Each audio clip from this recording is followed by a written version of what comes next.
पहुंची जाइए sector 16 number panel पाखरे बहुत सुंदर भाव डेकोरेशन कराई चलते माँ को पाखु जा माँ को डेकोरेशन देखा और मेला में कौन पड़ी सब देखा किंतु आम भितर को न जाए सांग मैंने बाहर अपेक्षा करूँ कहीं मो दीदी जन घनिष्ठ बंधु आसबार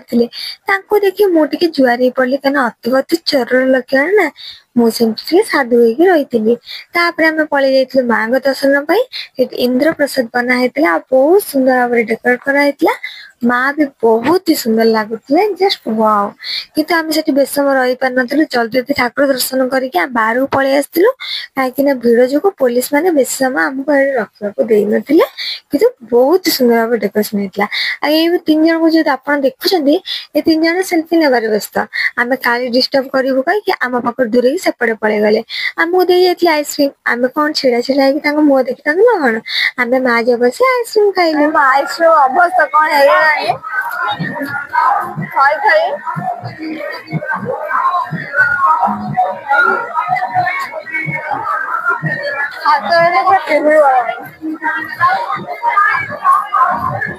आपण मैंने भावुं कि जन हसुच्च कहीं मो आइसक्रीम खिया देखिए कंट्रोल होनी मैंने हसियार लगी मुझे कहली हाँ ठीक अच्छे हस खाली से मो दीदी को छाड़ी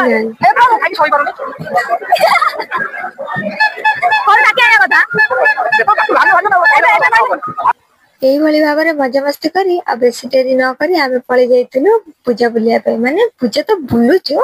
किंतु दुकान बजार तो बुलिनु ना तो मेला बुलिया पलि जाइलु बहुत सुंदर भाव में डेकोरेशन होता सब झील मान सब सामान मिल जाव कि मत किसी खास लगी ना तो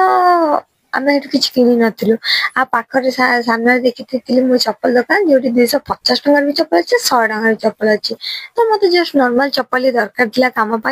तो मु देखुली मत भल लगे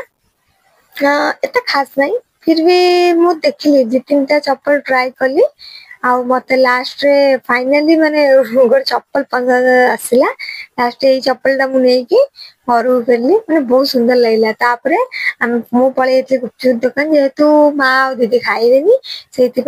फटाफट खाई मो दीदी को कहती ट्रोली मो मुंड पर झुलुचे कौन ये लगे निहाती दरकार था जदि पड़ज मत जो डर ये पुणी मो मुंड पर डर लगी छाड़ आमर कौन अच्छे आम 2 मिनट खाई जावा कथा घर को एत कथा भाविले राति खाई घर फेरली बुलाबुली सारी घर फेर सांग मैंने किसी किणबेनी कहीकि एबड़ा चूड़ी 2टा किनली ए मुदीटा और ये हाथ रे मुदीटा